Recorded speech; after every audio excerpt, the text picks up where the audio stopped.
This is the Khmer Times News. My name is Paolo Bonini, and these are your headlines.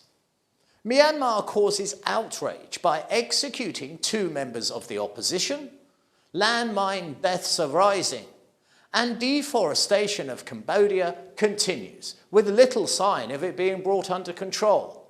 But first, to our main story. The junta of Myanmar has descended further into barbarism by executing 2 political opponents in a move to strengthen its illegitimate regime by intimidating all those that oppose its brutal rule. The execution of 2 former National League of Democracy lawmakers was reported without the date or the method of the killings being announced. The junta has caused outrage in the international community, as well as amongst scholars here in Cambodia.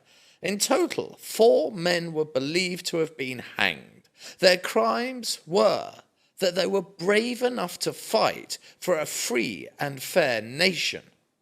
The Cambodian director for the Institute of Cooperation and Peace said, "Myanmar's military government is indulging in atrocities in modern times when most countries in the world have stopped the death penalty, and ASEAN member states must condemn the actions of the military government of Myanmar." The Director General of the International Relations Institute of Cambodia echoed this by saying, "The 4 death sentences highlighted the arrogant nature of the Myanmar government. It has become an isolated country, and the 4 men are politicians and should not have been sentenced to death." The absurdity of the Myanmar government is highlighted by the charges brought against the men that they murdered. It was quoted that they had committed terror acts. 4 men swung from ropes for wanting a better country. And worse still, there are a further 111 death sentences that have been handed down by a junta that is corrupt and is run by immoral courts. The government claims a shortage of rangers to patrol the wildlife sanctuaries in Mondulkiri province. They say this is the reason for the continued mass deforestation of the sanctuary. But many others are saying it is not a lack of staff, but an abundance of corruption. It is environmental activists alleging that corruption is the cause for illegal logging, and there is a lack of cooperation between the authorities and the locals to help protect the fast-dwindling forests. Locals have lodged many complaints about corrupt officials, and these have done absolutely nothing to slow down the continuing looting of timber. The director of the Forestry Administration issued what some called a rather confusing statement, saying, "In the past, there were not many environmental officers, and then there was less deforestation. When there are more officials, there is more deforestation."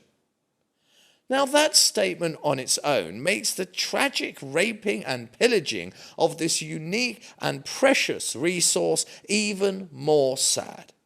It would infer that it has become a free-for-all as to who can line their pockets and in doing so destroy a nation's natural heritage. If that is not sad enough, according to Amnesty International, Cambodia has the highest deforestation rate in the world within recent decades, losing about 64% of its forests from 2011 to the present day. But still, the rape of the forest goes on at an accelerated rate, and the reason given? Not enough staff. A people trafficking report by the US Embassy is scathing in saying that the Cambodian government does not fully meet the minimum standards for the elimination of human trafficking, and more significant efforts are needed to do so. The Trafficking Victims Protection Act places each country into a tier-based system, depending on the government's efforts to reach a minimum standard to stop human trafficking.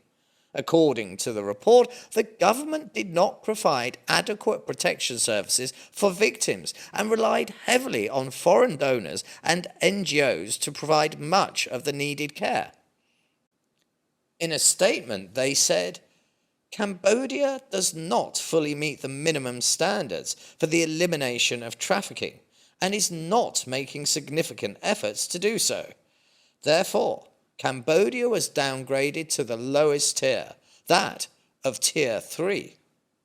The US Embassy said in a statement released this week, there is a lack of investigation into these crimes and not enough action in holding those responsible criminally accountable, particularly officials who are involved in these crimes, operating by conspiring with business owners, especially involving women and children who are being trafficked. There is much to be done, and it seems at the moment the only way now is up. Casualties from landmines and explosive remnants of war have increased in the first half of 2022 by 54% compared to the same period of last year. The spectre of death, seeded by the Khmer Rouge, even today mutilates and kills on an ever-increasing scale.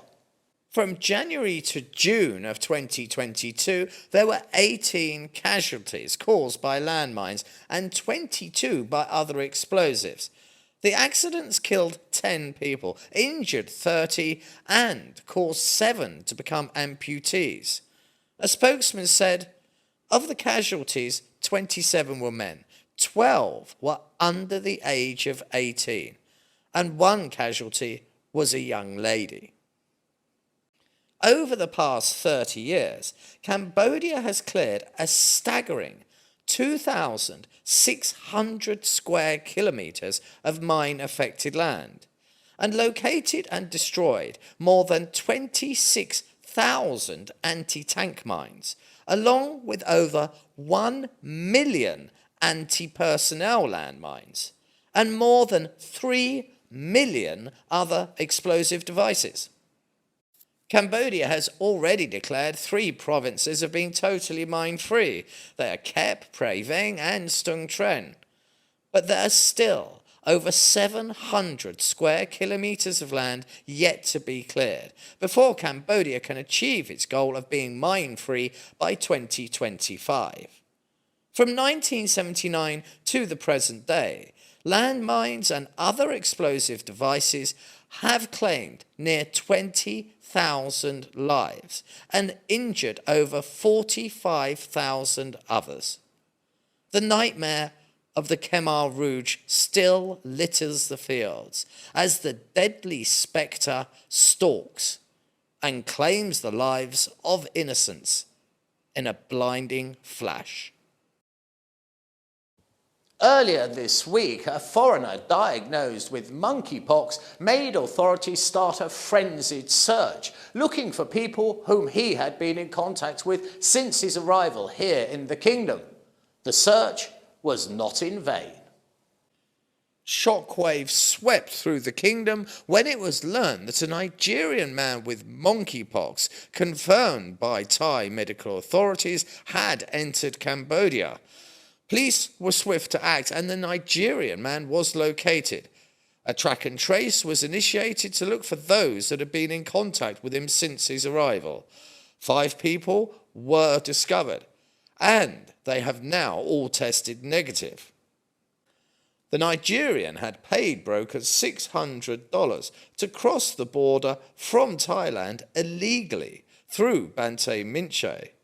And in another development, sex workers have emerged as one of the most vulnerable groups of people most likely to contract the monkeypox virus. According to the AIDS Authority chairman, monkeypox is a sexually transmitted infection. He said, people who have multiple partners, such as sex workers and homosexuals, are at risk of contracting monkeypox. We believe that many men have sex with both men and women. Worst, many sex workers give in to their clients' requests not to use a condom. The Khmer Times interviewed Pise, who's 21, who works as a masseur, and she admitted that most of her sex partners prefer not to use condoms, and she does not ask them to do so.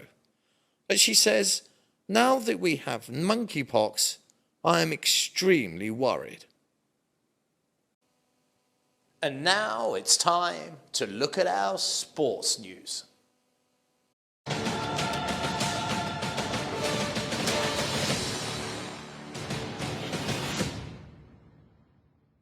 England powered into the final of the Women's Euros 2022 by beating Sweden on a memorable night in front of a captivated 28,000 strong crowd who could hardly believe the dominance of the English.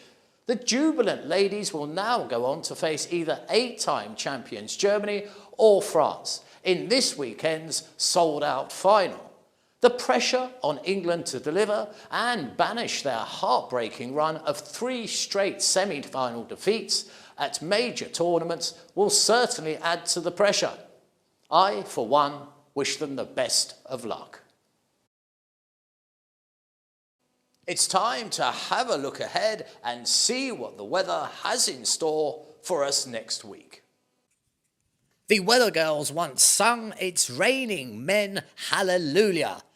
For Weather Girls, they weren't very good because it's raining rain. And here it is in abundance. Look at it. It's right across the board. As we head towards next week, we've got thunder and lightning to accompany it. The humidity still in the high 80s.